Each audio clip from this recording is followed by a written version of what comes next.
Hi, I'm Zach Frische, and this is Christina Wills. I will be playing the role as a therapist, and Christina will be Mulan from the Disney movie Mulan. Feminist therapists refer to stress rather than psychopathology. They don't like to use diagnostic labels, so we did not diagnose Mulan with anything in specific. Um, we just are saying that Mulan is dealing with stress in her family and culture.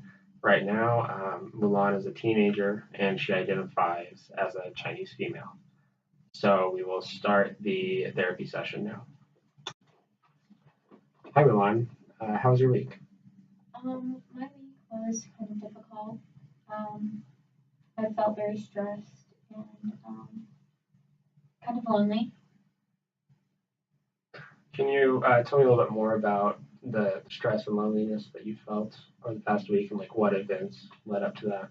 Yeah, I don't know. I feel like no one gets me, no one understands me. Um, my mother and my grandmother have been really pressuring me about settling down and finding a good husband.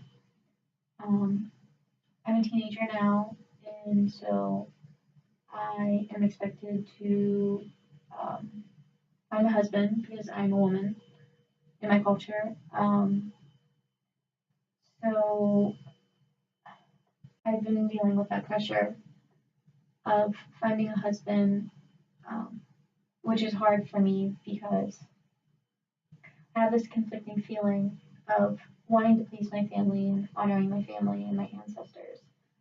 But at the same time, I am struggling with the idea of um, marrying a man because I know that the men in our culture can be very rude, I guess, and manipulative. How about you tell me about the conflicting messages that your culture gives to men and women about how they should act in society? So in my culture, um, men are supposed to be strong and courageous and are expected to fight in the war when they're called upon. Um, and they're the leaders of their families and they're just supposed to be good husbands and that means that they take care of their families and have good wives and that their wives obey them. And on the other side, women are supposed to be reserved and obedient and calm. And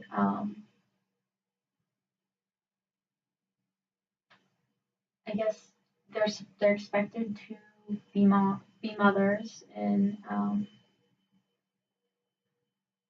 have dress well and be skinny enough um,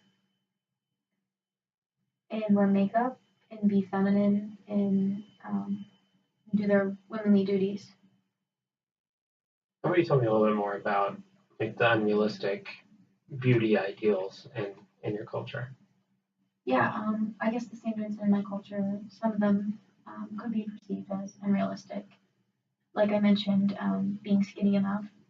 Uh, there's this conflicting um, side where you're expected to be skinny enough in the sense that you're supposed to have a tiny waist, but other people might say that you're too skinny. So it's like, what's the middle ground? Yeah. It's hard to distinguish between that and I guess just all the like the makeup you're supposed to wear, how you're supposed to dress. Yeah, the standards in my culture are pretty strict, I guess, which is struggling. It's hard to deal with that. I'm sorry you have to deal with that. I think it is worth mentioning that women in other cultures or around the world face the same thing that you do. there's unrealistic beauty standards all the time. So I just want you to know that you're not alone in that. That's nice to hear actually, because I am feeling so lonely right now. Yeah. It's nice to know that I'm not the only one that struggles with conforming to the standards when I truly don't want to. So yeah, I'm really glad to hear that. Good. Good. How about you tell me a little bit more about the matchmaker? So I went to see the matchmaker. My mother and my grandmother kind of made me, but I mean, obviously I did it because they told me to. I truly didn't want to, but I wanted to honor my family. And this is just, you know, how it goes in my culture. So, so I went to Matchmaker, and before I went there, like, you know, I had all the makeup on. My grandmother and mother picked out my outfit, and I don't like doing that. I don't like wearing all the makeup and dressing up. But of course I did it. So I go to the matchmaker, and everything that could go wrong went wrong for me. Um, I went in there, and um, you know, I was expected to act appropriately as a woman, meaning pouring the tea for her, and of course I did that wrong, and it went all over and burnt her, and so she ended up kicking me out, and so she didn't find me a husband, but um, I think the matchmaker is kind of stupid to me in the sense that she doesn't know me, and I don't see how she can pair me up with a good husband if she doesn't know who I truly am. But yeah, after the matchmaker, I um, got home, and that was probably the lowest point for me. That was my breaking point because you know I'm expected to do these things well, and I didn't. And to me, I felt like I brought dishonor to my family and to my ancestors. And you know, all I want to do is just be the perfect woman and the perfect bride and the perfect mother one day. But um, you know, it's hard. Um, it's hard to be perfect in this culture that I live in. Um, and I want to bring honor to my family, but I also hate um, doing the womanly duties that I'm expected to honor my family. So yeah, after the matchmaker, like I said, I was lost, and I truly didn't even I don't even know who I am anymore after that. Um, I um, look in the mirror and I just question like who I'm even looking at because I truly can't even tell who it is. Um, and I truly just want to express who I am to everyone. Can you elaborate on like who you want to express and who you want people to see you as? Um, I don't I don't want to conform to these standards. Um, I don't I don't want to be like the other women in my culture, and I don't want to you know be less than a man. I want to be equal. I don't like that I can't have a voice in my culture. Can you tell me about a time whenever you felt like you didn't have a voice? Yeah, so this wasn't too long ago. I don't know if you know, but the Huns are attacking my village, and so a soldier came to my house and said that you know the Huns were attacking and that one male from every family had to go and fight. Um, and I don't have any brothers, so my father has to go and fight, and he's disabled. And so I find that unfair that he has to go.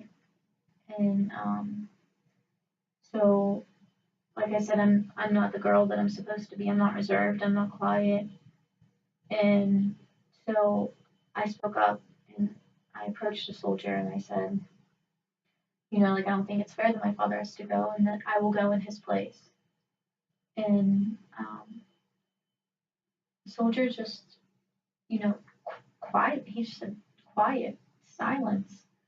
And then he looked at my father and he said, "It will do you well to teach your daughter not not to speak in the presence of a man."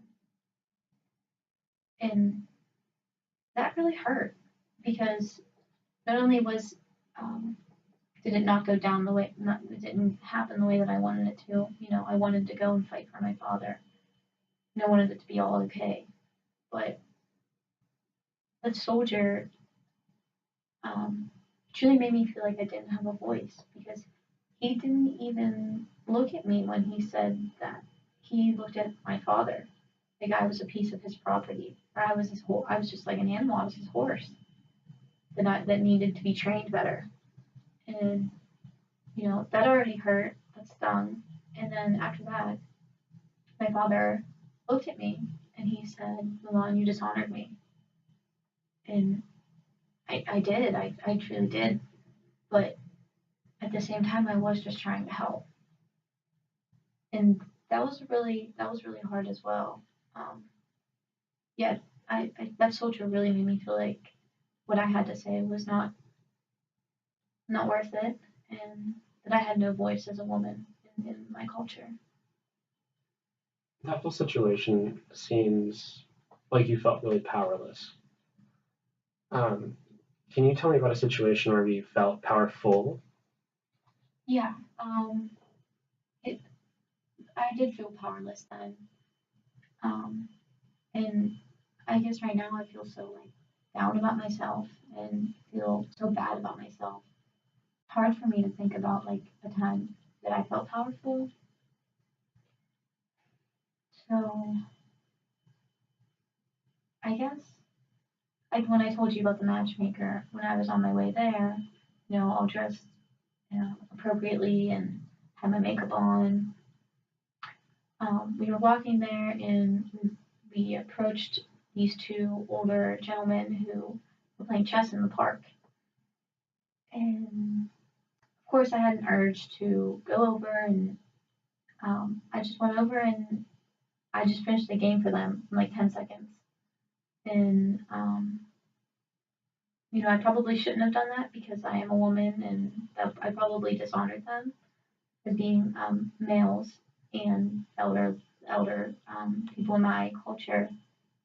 But at the same time, I truly felt really good about myself. Um, I felt like, wow, that was really cool that I did that. So I guess that was a, I mean, I know that's a small example, but I guess that's how I felt. I felt powerful in that moment. Well, I'd just like to say that there's no small moment of feeling powerful. They all count. Um, but that was in the past. Is there anything that you could do now or like later today that would make you have that same feeling of power? Um, you know, that I did feel really good in that moment. I did feel powerful. Right now, uh, I just feel so low about myself. But I guess, you know, I could, I just really don't want to conform to these standards. And I hate that my standards are so strict in my culture. Um, I really would like to change them, and I feel like that would make me feel powerful. I just don't even know how I would go about doing that. I think not conforming would be very good for your situation. I think you could lead by example, and um, you know, since you know now that you're not alone in feeling that you don't want to conform, leading by example would help other women uh, not conform as well, and that could really help uh, seeing like what you do, and by helping other women, can really help you feel more powerful as well. Yeah, I really like that idea. Um, it's like being a role model Yeah, to live in the exactly. future. Yeah. I really like that. I really want to do that. I'm glad you expressed interest in that. There's actually a group of women from uh, many cultures who meet Tuesday nights at the library.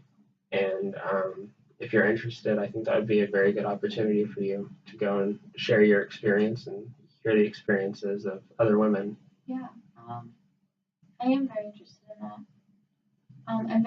I'm still very scared or intimidated to do that, but I'm definitely interested and I will consider it. Good, good. Um, if you decide to go this week, that's great. But if not, we can talk about it more next week if you want to. Okay, thank you. You're welcome. Okay, so that was the end of our counseling session. The main focus on in our counseling session today with Milan, she discussed her insecurities about her family and her self-identity and the role that she's supposed to be playing as a woman in her culture. This therapeutic approach was a good fit for Milan because she felt powerless as a woman in her culture.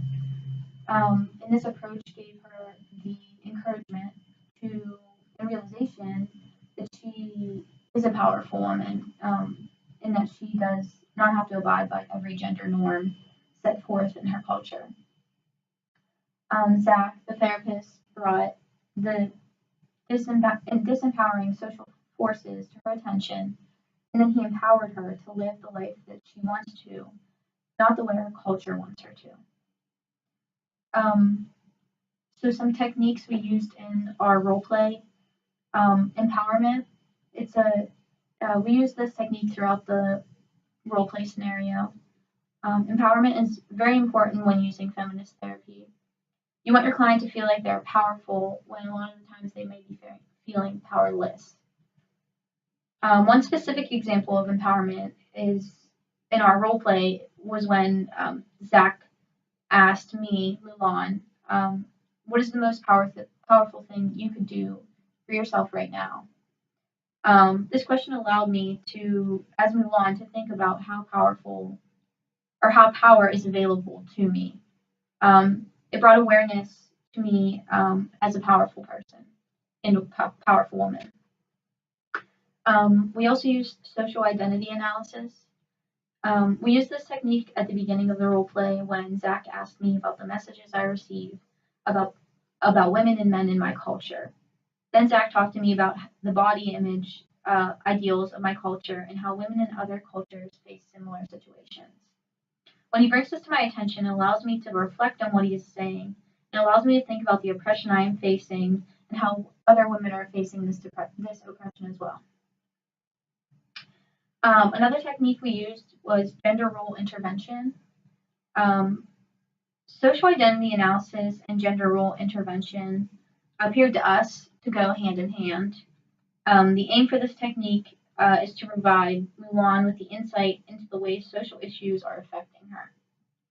An example of this is when Zach talked with me about how some of the expectations of my society may be unrealistic and how the pressures of these standards have affected my psychological condition. We also used power analysis as a technique. Power analysis helps clients understand how unequal access to power and resources can influence personal realities. An example of this is when Zach talked to Milan about how she is powerful and how powerfulness may be different than men in her culture.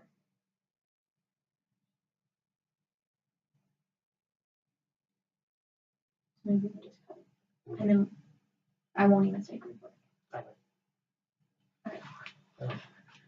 I'm used to like